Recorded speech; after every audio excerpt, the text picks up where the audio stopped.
welcome back to this week's episode of Wild and Purdy. We are officially on week number 4, and this week is all about making our wind blocks and then preparing for the following weeks with some half square triangles.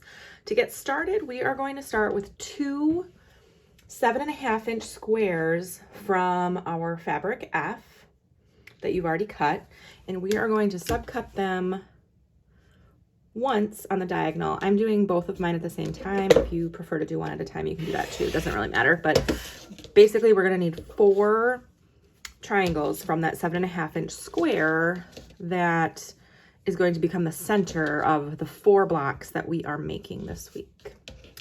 So once we've done that, you can go ahead and pull the fabrics that we're going to need for this block. I have pulled my from fabric E, as in Edward, we are pulling basically all of the 4-inch wide strips. So you should have 4 that are 10-inch long. You should have 4 that are 13-inch long. And that should, I believe, take all the fabrics out of your E bag. And then we move on to our D as in dog bag, where I have pulled, again, the 4-inch wide strips, the 4-inch by 16-inch rectangles, the 4-inch by 19-inch rectangles. That should conclude your D as in dog bag of fabric. And then I went into my C as in Charlie bag, which, yes, that is the last of this bag too, is on more 4-inch strips. So 4-inch wide. This one is 22 inches long, and this one is 25 inches long.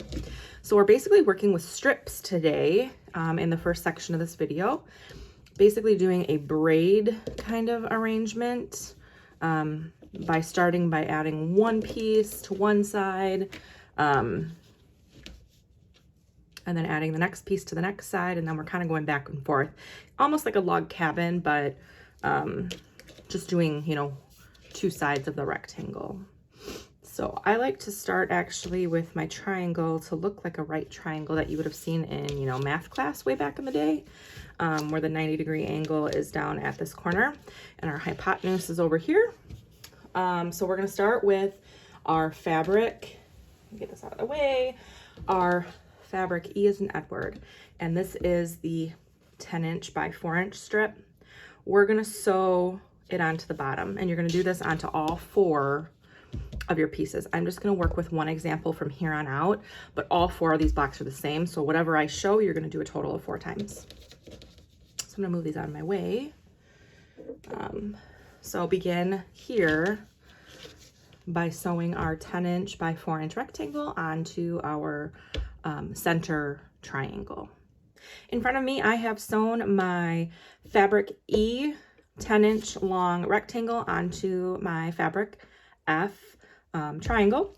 And now I'm going to take my 13-inch long rectangle and I'm going to sew it onto the left side of the piece we just sewed, beginning at this corner point down here. So I'm going to line it up like this on my mat. I'm going to flip it over and I am going to stitch along the seam right here. All right, now that I have completed that step here, you can see in front of me I have basically just a bigger triangle. Now we're going to take our fabric D as in dog. We're starting with our 16-inch long pieces, and we are going to sew those on the bottom. So we're basically doing what we did here so that our next piece that creates kind of this braiding look is on the bottom. So with your, you know, right triangle right here, we're going to make this the bottom, and we're going to sew that onto all 4 of our pieces. Okay, now we have sewn this bottom edge on. We're going to go ahead and sew the left piece on, which is another strip of your D as in dog fabric. This one is 4 inches by 22 inches long. And again, we're going to follow the same pattern. We're going to just sew it onto the left side of our 90-degree angle here, on the straight side. We're going to do that to all 4, and then we'll be right back to show you what that looks like. Okay, now we're going to continue along with our fabric C, which I have here. This is our 22-inch long rectangle. We're going to sew that to the bottom for all 4 of our pieces that we're making. Okay, I've sewn fabric C to the bottom side. Now it is time for us to sew our fabric C to the left side of the block. This piece is 4 inches by 25 inches long, and we're going to sew it to the left side of the block along the seam line. In front of me, you will see that I have the block completed, and now all that is left is to square this up along this edge because we're essentially making a massive triangle. So what I like to do, I like my little masking tape because it makes it easier for me to have a visual reference. I'm going to start at this corner. If you can see that. I'm down here on this corner of my mat. Can you see that? Yeah, like right there. I'm going to count over 24 1/4. I'm going to use my ruler to do that because my mat is only 24 inches long and I need to measure to 24 1/4. So when I do this side, I'm going to end up using my actual ruler anyways. So this is only 24 as well. I don't think I have a longer one. No, this is 24 as well. I'm going to take my edge off of it. We're going to go 24 is there. And then I can see on my mat where the 1/4 inch mark is past that. So what I'm going to do is I'm going to take my little ruler here and I'm going to put it on the inside. So I want my mark to be on the right side of my ruler, which is right here. So you're basically measuring over 24 1/4. And then I'm going to put a piece of tape on this side. That way I know exactly where my corner is, over here. I'm going to do the exact same thing on the left side now, which should just be a 1/4 inch above my mat. And it is. I'm going to slide my whole mat. It's hard for me to reach up there. I'm going to measure a 1/4 inch up from there. I'm actually going to go on this other side to put my tape on. Gotta hop over my dog here. Crazy boy. Okay, so I am just a 1/4 inch. I've got 24 1/4, and I am going to put my tape on the outside of the mark. So I'm gonna do that here. There, it's a 1/4 inch. Perfect. So now I have, I basically have made on, if you're following along on the directions, what I just did is I said that, can you see this down here? This is my, right here in this corner is my mark number 1. And up here, which I totally just destroyed, kind of, up here is my mark number 2. And what we're going to do now is we're going to go from mark 1 down here, which is 24 1/4, all the way to my mark 1 up there and cut. This gets a little tricky because we don't have a ruler that is long enough to make one cut. What I like to do is stack 2 of them together, make sure that my edges on the sides are lined up and they're pressed firmly against each other. And then I will line up my mark 1 with my mark 2, and I will make sure my rulers are pressed against each other. They're marked, you know, they're flush with one another. You can use masking tape to do this if you want. I like to live on the dangerous side and do it freehand. We're at 24 1/4, 24 1/4, and we are just going to cut.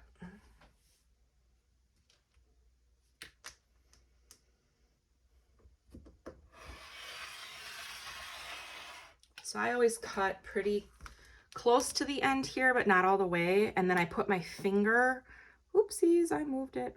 Crap. It'll be fine. They're marked back up again or matched back up again. You'll see this is cut. Well, it's stuck by tape, but it's cut all the way up to here. Not quite all the way. Now I'm going to continue getting past the point where my things meet. And I'm going to move my hand to be on top of this ruler. And I'm going to finish my cut. And basically, we can take all this away. What that did is it gave me a nice straight edge. This is 24 1/4, this is 24 1/4, and we've just created a nice crisp triangle block, so to speak, which becomes one of our 4 wind blocks. I'm going to do that to the remaining 3 so that I have a total of 4. Then I'm going to add my label so I know what these blocks are called when we go to do the final assembly of the quilt. Okay, now that we've made our wind blocks, we're going to move on to making some small half square triangles, which are going to be basically preparation work for weeks 5 and week 6, where we will be using these. We're going to make a total of 10 half square triangles that are 2.5 inches square. To make 8 of them, we're going to do the 8 at a time method, and then we're going to do the standard method to make the remaining 2. I will come back after I have done that part and show you what this step 7 is going to look like. For steps 1 through 3, you can go ahead and follow the tutorial that we did last week. I'll put a link in the description below with a timestamp so you can get to that section of the video if you don't remember how to do that. But I will be back once I have all of my half square triangles put together, and I will show you what step 7 looks like. Okay, I have completed all 10 of my half square triangles that are size 2.5 inches with fabric F and fabric A. Now what we're going to do is we're going to take 8 of the half square triangles that we just made, and we are going to sew a 2.5 inch square from fabric F on the top of the half square triangle. Really pay attention to the orientation of your fabrics. You want to make sure that your diagonal is going from upper left to lower right with fabric A on top. So we're going to sew them together like this. And what that's going to end up looking like is a piece like this. So we're going to do this a total of 8 times. You will end up having 2 half square triangles that you made set aside for the quilt that we're going to be doing, for the blocks that we'll be doing in weeks 5 and 6 rather. So go ahead, set 2 aside, don't do those. Take 8 of your half square triangles and make 8 pairs that look like this. Okay, the final step for this week is to make our large half square triangles for preparation of the altitude blocks that are coming in the next 2 weeks. To do that, I've taken 2 11-inch squares from fabric G and 2 11-inch squares from fabric F.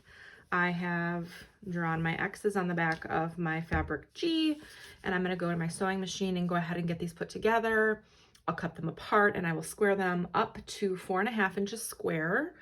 I will put a link in the description below for how to do these step by step. We did them last week, and you should be familiar now that you've done it in the last step for this video. Okay, everyone, that concludes week number 4 of a Wilde Flight Mystery Quilt. You should have just completed 4 of our wind blocks and labeled them. We should have 8 of the half square triangle with 2.5-inch square sewn to it. You should have 8 of these combinations. You should have 2 of the 2.5-inch half square triangles that are just by themselves. And then you should have a total of 16 of these half square triangles that are 4.5 inches square. Next week, we will take these pieces and we will continue on with many blocks of the lower altitude blocks, and we will get those assembled in preparation for putting this thing together. I hope you enjoyed this week, and I will catch you all next week for week 5. Have a great week, guys.